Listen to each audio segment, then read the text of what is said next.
Hey everyone, welcome to the Neo Marketing Podcast. Today I'm coming straight at you with this real simple thought. Stop letting other people's bullshit slow you down.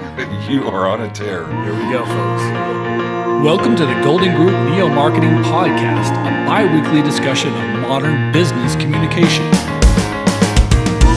Good morning, Pritch. How are you today? I'm doing great. You're wound up this morning. I got coffee. I'm fired up. And we say that a lot on this show, but I'm really coming at it this time. Yeah. And what folks probably don't understand is when we do the podcast, we often talk about our topics and we give each other some of the direction where we're going. And then a lot of our conversation is off the top of our head, whether it's about marketing, public relations, business development, et cetera, right? Right. Today, you don't know what I'm going to say. And I did that on purpose because I know you're going to have a different take than I am on this subject, which is kind of how you handle yourself in your career and putting your self-worth and other people in business. And I think you're going to have a different approach because of working with the students at the University of Oklahoma and different personality than I have. So Preach it, brother. too many people put their self-esteem, their self-value, their self-worth, who they are in life in their job.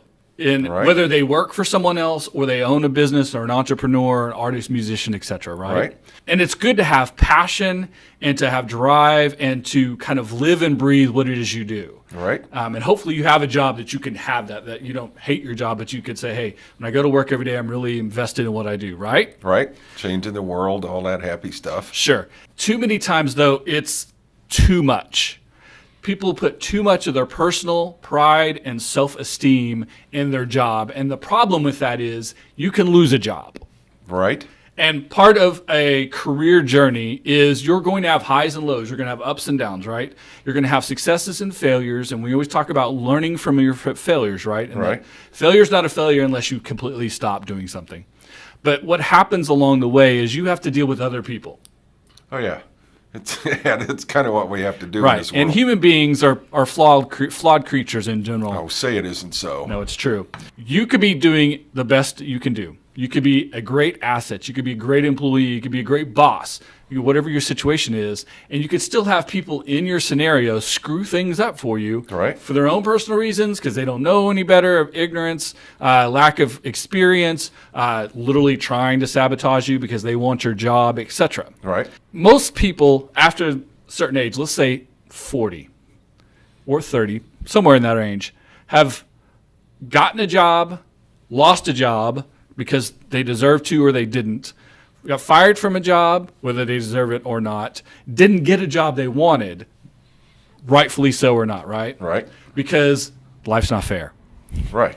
If you get yourself so strung up in, if I don't get this job, or I got fired from a job, even though we've all been fired from jobs, then you can actually hurt yourself in your career and yourself personally. And, right. and people to the point, and this is something that any of you listen to Gary Vee, he talks about all the time, one of the largest rising segments of people committing suicide are entrepreneurs. Really? They put so much pressure Yeah. and self-esteem in what they do and being an entrepreneur Right. and being successful. Right. The second half of that is you've got to stop, folks. Stop doing this. I'm looking right here. Stop. Stop. Fake it until you make it. Yeah.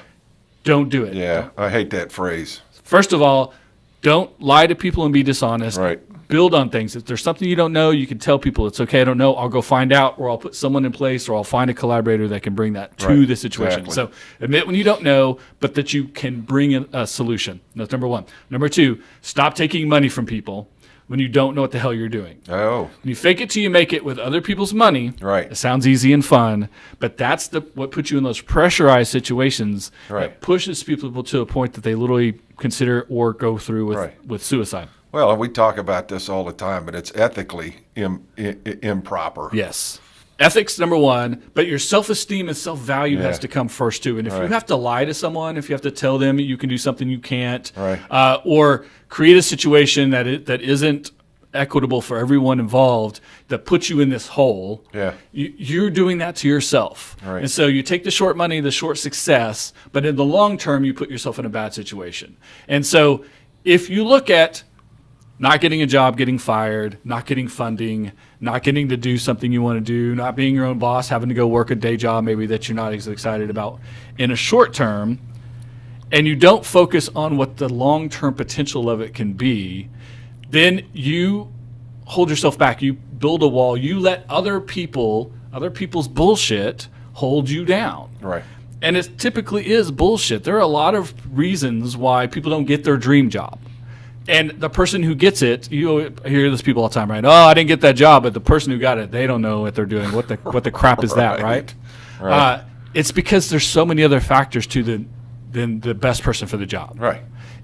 We all, in a dream world, we'd all hire the best person for the job. If you were the best person, you'd always get the job. It wouldn't matter if someone knows someone, if they grew up with someone, if there's a relationship involved. If it would also matter if you're black, white, brown, or other, if you're male, female, if you're 75 or 15, right? If you were the best person for the job, you would get the job. Right. That's not reality. Yeah. Life's not fair. That's not reality. We don't live in utopia. Right. So when you don't get the job, or your boss lets you go, or moves you out for someone else, or a board of directors, or whatever it is, you can't put 100% of your self-value in that idea. Well, it's really easy to define yourself by your job. Right. And by your successes. But I hear what you're saying. First of all, I think you've got to have skin like a rhino in this business. And that's what I tell my students all the time. For sure. It's not personal. You're going to have to tell somebody a lot, often in your career, something they don't want to hear, and the tendency is to shoot the messenger. Well, it ain't personal, right? It's just business. It's just, well, and that's kind of a crappy saying too. It's just business. Well, it is personal. It is. But you can't take it that way. And too many people, going back to this, wrapping your self-value up in it, because you make it personal when it's not.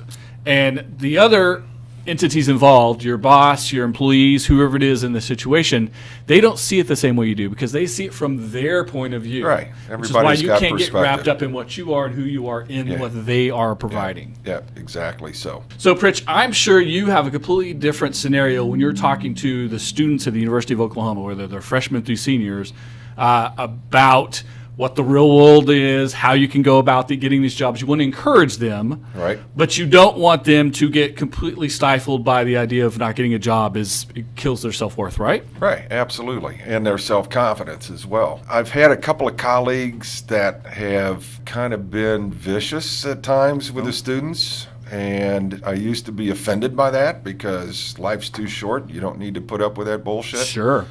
But then I realized that, well, no, kind of toughens them up now because that's going to happen in the business world as well. So I do what I can to mollify the effects.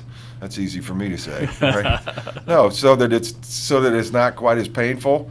But sometimes, as a young professional, that's just what you have to go through. And it's all in having the right attitude about taking it Exactly. in, right? About receiving instruction or information Right. from someone who's been there and has experience, as opposed to being told you just don't know better or you're not smart enough to figure this out on your own, right? Right. And that's horrible leadership. It's never been effective in my experience or any of the research I've ever seen. To tell somebody they suck is not motivating, right? Right. But Telling them they suck. You're right. You don't want to. No one wants to hear that. Exactly. But understanding that you might be the best person for the job or you might be perfect for the job or you really want it doesn't equate to you getting it, and then that doesn't equate to you being a failure. Right, exactly so.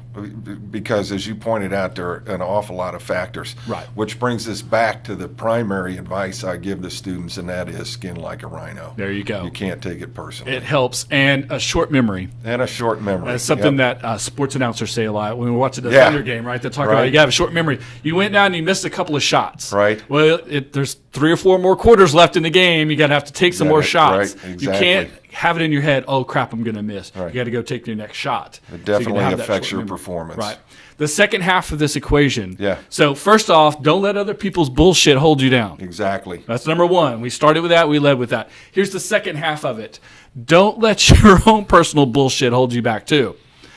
Right. We all have baggage, but Other people's success isn't stealing your success. exactly. When other people are winning, when other people are doing well, when some people have it easy, there are plenty of people that people look around and say, oh, they've never worked a day in their life, and they have all this money and all this stuff, and they're successful, they're rich, they're famous, they're whatever they are, Right. and they haven't earned it and they don't deserve it. Guess what? That isn't holding us back from what we're trying to do. Right. It isn't stopping us from our success. Well, and the other side of that is what you don't know what they had to do to There's get where that they too. got, right? Or if it's something like a lot of people say, oh, so, their parents are influential or someone else in their life is influential, but you don't know what that person had to go through. Right. And it's too easy to say, it's not fair that person has all that stuff. Right. Guess what? That person who has all that stuff doesn't affect you and Right. what stuff you have. Right. Their success does not kill your success. Right. It just is what it is. Exactly. There's a book out there that my brother and I have been talking about lately, and I've forgotten the author, but it's The Subtle Art of Giving an F. Yeah, it's very popular on social media. Like people like to put that book cover on their Instagram and Twitter. Yeah, exactly. But I mean, it's true. I mean, what's important to you, and what can you do something about? And the fact that person is privileged, you can't do anything about that. You wouldn't want to. I mean, you turn it around, you wouldn't want somebody else to be mad at you when you have your success. Exactly. The only thing you can control is what you can control. It's what you can control. That is this, and we're going to end on this. Effort. Yep. The only thing you can control is effort. A lot of people have good ideas. A lot of people are doing great things. A lot of people are very effective at what they do in their role. But how much effort you put in, above and beyond, thinking about it after hours, coming in early, staying late, showing true leadership, putting that effort in is the only thing you can control. There'll be times it pays off. It'll be times that it doesn't. And you'll say, I put this extra effort in, and you still get fired. You still don't get the promotion. The unfair thing happens around you. But all you can do one or two things. You can crawl up in a ball and die. Right. Or keep doing what you do, keep putting more effort in, keep finding the avenue that works for you in the situation that ultimately leads to your success. That's the only thing you can control. Don't worry about the rest of that bullshit. Right, exactly. And I'd add a corollary to that, and that is don't fear failure. For sure. Because you can learn a lot from your mistakes. Exactly, and we've said it a couple times already. You're only failing if you stop. Right. So Damn. There you go. You're going to have failures. You're going to learn from them. You keep moving forward back to you can only control the effort you put in. There it is, folks. Sage advice. Sir. I had to come at you a little bit hard. It's first of the year. I didn't want you guys to think we were getting soft around here. But no chance. It's real simple. Don't let other people's bullshit hold you down. Don't let your own personal bullshit hold you down. And if you want to control the situation, control what you can, which is max effort. Max effort. There you go, folks. There you go. Until next time, good luck. Ciao.